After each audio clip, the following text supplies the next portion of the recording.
पापा तो बैंड बजाए, पापा तो बैंड बजाए। और बेटा कहाँ जा रहा है? पापा वो मंदिर जा रहा था। अरे मंदिर जाना? अरे जब मंदिर जाना तो इतना पढ़ाई लिखाई क्यों कर रहा है? छोड़ दे पढ़ाई लिखाई, इतना पैसा खर्च हो रहा है। बन जा पापा, भिखमंगा बन जा, भगोड़ा बन जा, समाज के ऊपर बोझ बन जा। मंदिर जाएंगे, साधु बनेंगे क्या? अरे पापा संडे मंदिर जाने दो ना प्लीज। नहीं जाएगा मंदिर जाएगा। अगर मेरे घर का कोई मंदिर जाएगा तो मेरी लाश के ऊपर से उसको हो के जाना पड़े, समझ रहा है? जाके घर में अपनी एनसीईआरटी की किताब पढ़, मंदिर जाएंगे। पापा तो बैंड बजाए।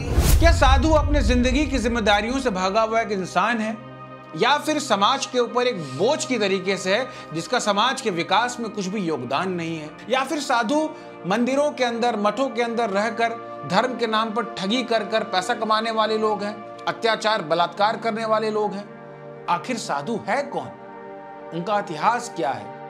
आइए दोस्तों, आज के इस वीडियो में हम साधुओं के एक अनकहे इतिहास के ऊपर नजर डालते हैं। हरे कृष्णा। सब्सक्राइब करिए हमारे शिक्षार्थकम चैनल को और प्रेस करिए इसके बेल आइकन को ताकि अगली वीडियो सबसे पहले आप देख सके। हरे कृष्णा। वर्ष 1323 मोहम्मद बिन तुगलक ने दक्षिण के काकतिया राज्य के ऊपर हमला कर दिया। वहां उसने हमला कर वहां के राजा प्रताप रुद्र की हत्या कर दी। मोहम्मद बिन तुगलक का यह समय दक्षिण भारतीयों के लिए सबसे कठिन समय था, बिकॉज पूरा दक्षिण भारत एक अस्थिरता के भाव में जा चुका था। आए दिन जबरन लोगों का धर्मांतरण कर दिया जाता था। हिंदू महिलाओं की स्मृति के साथ खुलेआम खिलवाड़ होने लगा। हिंदू घरों, मंदिरों को और वहां के देवी देवताओं के विग्रहों को खुलेआम लूट लिया जाता था, तोड़ दिया जाता था। काकतिया राज्य के पूर्व मंत्री हरिहर राय और बुक्का राय को भी तुगलक के द्वारा जबरदस्ती इस्लाम में कन्वर्ट कर दिया जाता है। इस दिशाहीन समाज को फिर से दिशा देने का एक ही उपाय था कि वहां से इस्लामिक लॉ को हटाकर फिर से एक धर्मपरायण राज्य की स्थापना की जाए। तभी उस समय उस समाज को दिशा देने के लिए तथा धर्म की स्थापना को करने के लिए एक हिंदू सन्यासी सामने आते हैं जिनका नाम था स्वामी विद्यारण्य। ये स्वामी विद्यारण्य जी का ही आध्यात्मिक बल था कि उन्होंने हरिहर राय और बुक्का राय को फिर से वापस सनातन धर्म में दीक्षित किया और उन्हें एक इंडिपेंडेंट हिंदू राज्य बनाने का संदेश दिया। स्वामी विद्यारण्य जी के मार्गदर्शन में हरिहर राय ने विजयनगर साम्राज्य की स्थापना की। एक सन्यासी होने के बाद भी लोगों को धार्मिक दिशा देने के लिए और धर्म की स्थापना करने के लिए स्वामी विद्यारण्य जी ने प्रधानमंत्री पद का भी कार्यभार संभाला। आगे जाकर स्वामी विद्यारण्य जी के मार्गदर्शन में बुक्का राय के बेटे कंप आर्य ने भी श्रीरंगम और मदुरई जैसे हिंदू तीर्थ स्थानों को इस्लामिक आक्रांताओं से मुक्त कराया। ये स्वामी विद्यारण्य जी का ही कुशल मार्गदर्शन था कि आगे आने वाले 200 सालों तक ये विजयनगर साम्राज्य एक मजबूत अर्थव्यवस्था के रूप में उभर कर सबके सामने आया। इनके ऊपर एक किताब भी लिखी गई है। इस किताब का नाम विद्यारण्य है। आप चाहें तो इस किताब को पढ़कर इनके बारे में ज्यादा जानकारी ले सकते हैं। वैसे तो मथुरा हिंदुओं के सबसे प्रसिद्ध तीर्थ स्थानों में से एक है, पर मथुरा का इतिहास भी इस्लामिक आक्रमणकारियों से भरा हुआ है।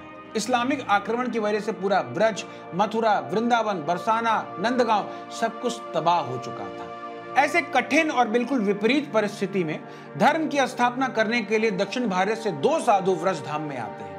उनका नाम था निम्बार्क आचार्य और श्रीपाद माधवेंद्रपुरी। दोस्तों, ये बिल्कुल कठिन समय था, बिल्कुल विपरीत परिस्थितियां थी।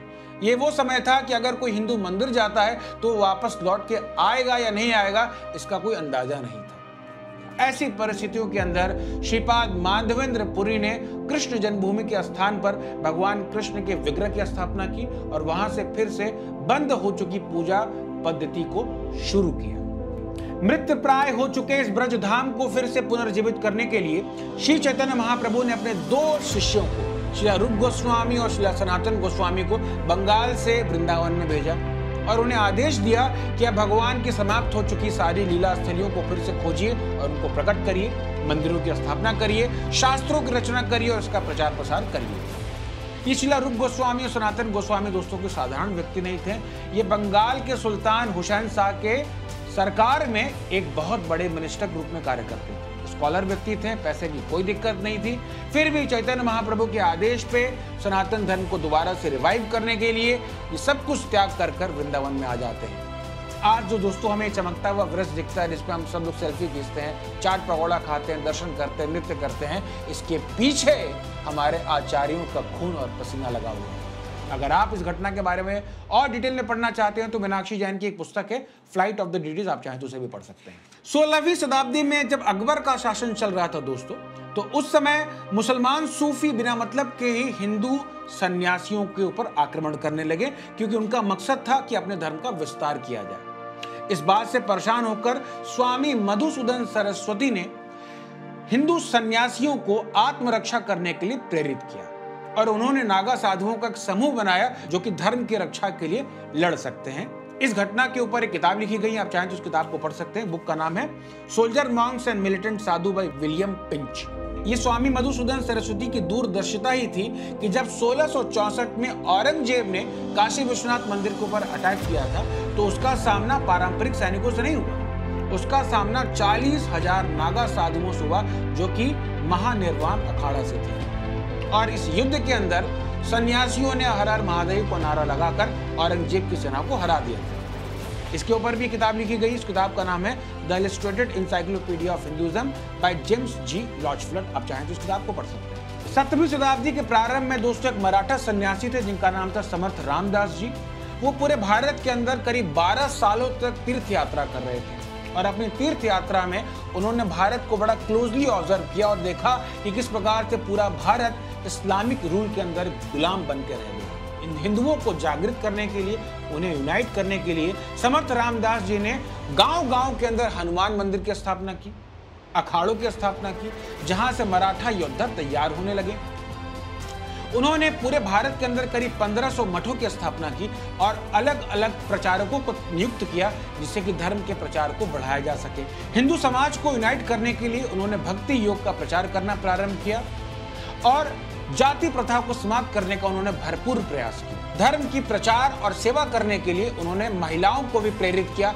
यहाँ तक कि दोस्तों समर्थ रामदास जी ने ही छत्रपति शिवाजी महाराज को भी हिंदवी स्वराज स्थापित करने के लिए प्रेरित किया और क्षत्रिय धर्म में उनको शिक्षा प्रदान की। 17वीं शताब्दी के समय हिंदू समाज के ऊपर औरंगजेब का आतंक बिल्कुल बढ़ता जा रहा था। गुरु गोविंद सिंह जी के पुत्रों को दिन दहाड़े दीवालों में चुनवा दिया जाता है क्योंकि वो इस्लाम धर्म को कबूल नहीं करते हैं।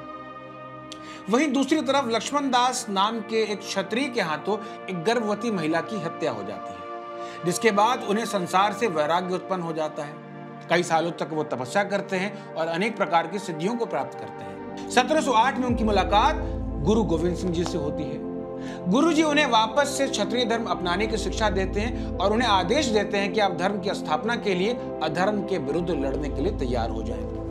संसार इन्हें बंदा बहादुर के नाम से जानने लगता है। 1713 में फर्रुखशियार जो कि उस समय का तत्कालीन मुगल राजा था, उसने धोखे से बंदा बहादुर को कैप्चर कर लिया और अनेक प्रकार की उन्हें शारीरिक और मानसिक यातनाएं दी जाती हैं कि तुम अपना धर्मांतरण करा लो। पर बंदा बहादुर अपने धर्म को बदलने से मना कर देते हैं और अंततः 9 जून 1716 को कुतुब मीनार के पास फर्रुखशियार के द्वारा उनके 4 साल के बेटे अजय सिंह को मार दिया जाता है और अपने बेटे के लिवर और उसके हार्ट को उनके मुंह के अंदर ठूस दिया जाता है। अनेक प्रकार के मानसिक और शारीरिक यातनाओं को सहते हुए बंदा बहादुर की मौत हो जाती है। 19वीं शताब्दी का भारत अंधविश्वास और शिक्षा की कमी से जूझ रहा था। दूसरी तरफ जो क्रिश्चियन मिशनरीज थे वो अंदर ही अंदर भारत को खोखला करते जा रहे थे, कन्वर्जन करते जा रहे थे। एक तरफ वेस्टर्न कंट्री इंडस्ट्रियल रिवॉल्यूशन के प्रभाव में दिनों दिन आगे बढ़ते जा रहे थे, उन्नत होते चले जा रहे थे। दूसरी तरफ भारत दुनिया से अलग थलग गरीब सा एक नेग्लेक्टेड सा देश बनता जा रहा था। ऐसे बदहाल स्थिति में और निराशा के समय रामकृष्ण जी के एक शिष्य स्वामी विवेकानंद ने अपनी वेदांत गर्जना करके हिंदुओं को जगाने का प्रयास किया और पूरे विश्व का ध्यान भारत की तरफ आकर्षित किया। स्वामी विवेकानंद जी ने 11 सितंबर 1893 को अमेरिका के शिकागो के अंदर विश्व धर्म संसद के अंदर भारतीय संस्कृति से पूरे विश्व को मंत्रमुग्ध कर दिया। 19वीं शताब्दी के भारत की एक और बड़ी समस्या थी दोस्तों कि ये भारत का ये समाज, हिंदू समाज जो था वो अनेक प्रकार की जातियों और छुआछूत की समस्या से ग्रसित था। यहाँ पर व्यक्ति की योग्यता उसके कर्म के आधार पर ना होकर उसके जन्म के आधार पर की जाती थी। और दूसरी तरफ लोग धर्म को बड़े ही भावुकता के स्तर पर बड़े ही सहज तरीके से पालन करते थे, शास्त्रों के सिद्धांत का पालन ना करते हुए सिर्फ उसको इमोशनल लेवल पे पालन करते थे। इस प्रकार के दिशाहीन हो चुके समाज को फिर से दिशा देने के लिए एक तेज तर्रार और शेर जैसा साहस रखने वाले भक्ति सिद्धांत सरस्वती ठाकुर जी का प्राकट्य है। उन्होंने शास्त्रों के आधार पर जन्म के ऊपर आधारित इस जातिगत व्यवस्था को रिफ्यूट किया, छुआछूत को दूर करने का प्रयास किया। उन्होंने पूरे भारत के अंदर एक सिस्टमैटिक और लॉजिकल तरीके से, साइंटिफिक तरीके से धर्म के प्रचार करने के लिए करीब 64 से ज्यादा गौड़िया मठ की स्थापना की। यहाँ तक कि उन्होंने लंदन, बर्लिन और बर्मा जैसे देशों के अंदर भी अपने प्रचार के केंद्रों को खोलने का प्रयास किया। उन्होंने अपने कई शिष्यों को लंदन भेजा ताकि वो वहां जाकर भारतीय संस्कृति का प्रचार प्रसार कर सके। शिला भक्ति सिद्धांत सरस्वती ठाकुर अपने इनोवेशन के लिए जाने जाते हैं कि उन्होंने प्रचार को बढ़ाने के लिए साइंस और टेक्नोलॉजी का भी इस्तेमाल धर्म की सेवा में करने का एक नया विजन, एक नया परसेप्शन लोगों को प्रदान किया। पैसों के दम पे या लोगों को डरा धमकाकर हिंदुओं को कन्वर्ट करने का एक बहुत पुराना इतिहास रहा है। ऐसे कन्वर्टेड हिंदुओं को वापस से सनातन धर्म में लाने के लिए आर्य समाज के एक संत थे जिनका नाम था स्वामी श्रद्धानंद सरस्वती। उन्होंने शुद्धि आंदोलन प्रारंभ किया, जिसमें विवशतावश इस्लाम को कबूल कर चुके या प्रलोभन के वश ईसाई बने हिंदुओं को वापस से हिंदू धर्म में लाया जा रहा था। Swami Shraddhanand Saraswati ji national freedom movement में भी इनका एक बहुत बड़ा नाम था, बहुत बड़े चेहरे थे। 3 दिसंबर 1926 को अब्दुल रशीद नामक एक व्यक्ति ने दिल्ली स्थित इनके आवास पर स्वामी श्रद्धानंद सरस्वती को गोली मारकर इनकी हत्या कर दी। इनकी हत्या इसलिए कर दी गई क्योंकि ये मलकान राजपूतों को वापस से सनातन धर्म में लेकर आना चाहते थे, जो कि मुगल काल के समय इस्लाम में कन्वर्ट हो चुके थे। 1960 के दशक का जो भारत था वो हीन भावना से ग्रसित देश था, जिसे अपने धर्म, अपनी संस्कृति, अपने शास्त्रों के ऊपर विश्वास नहीं था, कॉन्फिडेंस नहीं था। वो वेस्टर्न आइडियोलॉजी के प्रति आकर्षित था, वेस्ट की तरीके से बनना चाहता था, अमेरिका की तरीके से बनना चाहता था।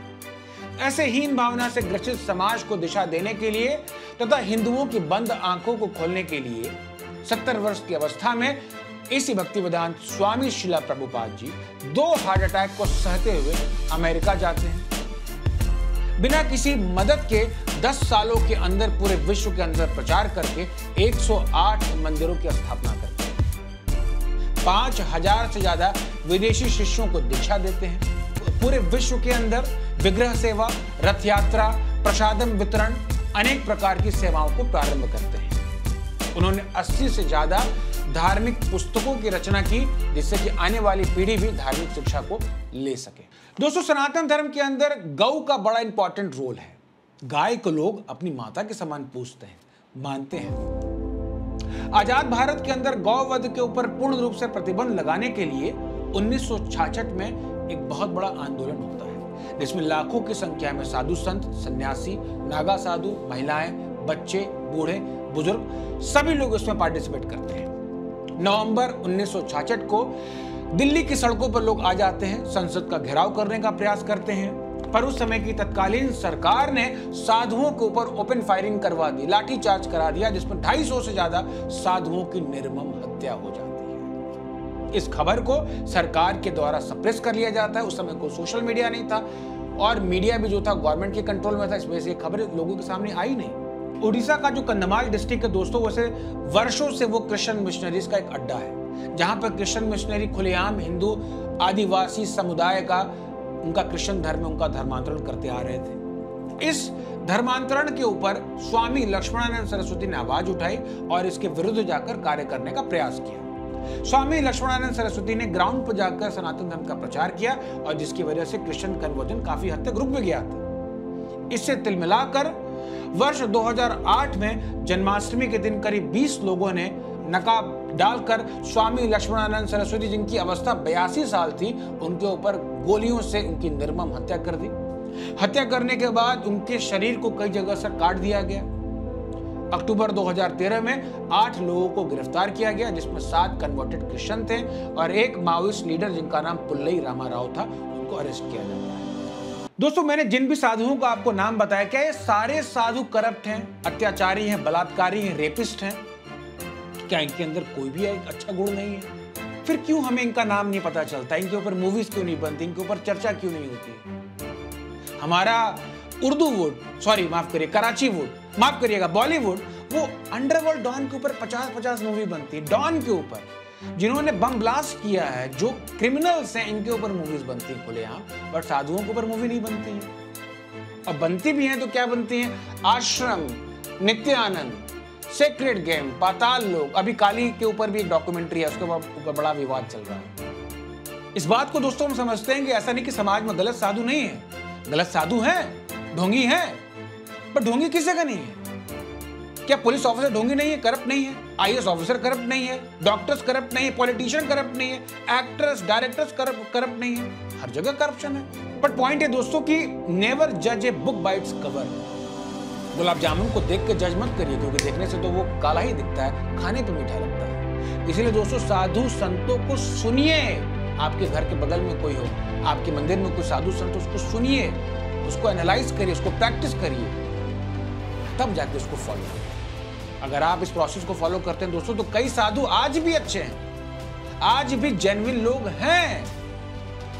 बस जरूरत है हमें खुले दिमाग से उनको सुनने की और उनको फॉलो करने की। उम्मीद करते हैं दोस्तों आपको ये वीडियो अच्छा लगा होगा। अगर आपको वीडियो अच्छा लगा हो, इसको लाइक करें, शेयर करें और सब्सक्राइब करें हमारे चैनल शिक्षार्थकम को।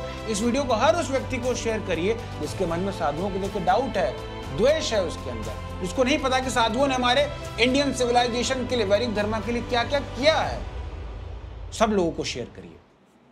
आप लोगों से यह भी निवेदन है दोस्तों कि आप हमें प्लीज फाइनेंशियल कंट्रीब्यूशन भी दीजिए, ताकि इस प्रकार की हम वीडियोस को आगे भी बनाते रहें, आप लोगों को अवेयर करते रहें। अगर आप इंडिक डिजाइन की टी शर्ट पहनने के शौकीन है तो आप हमारे वीआर मिसफिट के इस इंडिक डिजाइन टी शर्ट को भी आप परचेज कर सकते हैं। आप सभी लोगों का हृदय से बहुत बहुत आभार, धन्यवाद। मिलते हैं आपसे अगले वीडियो में। हरे कृष्णा।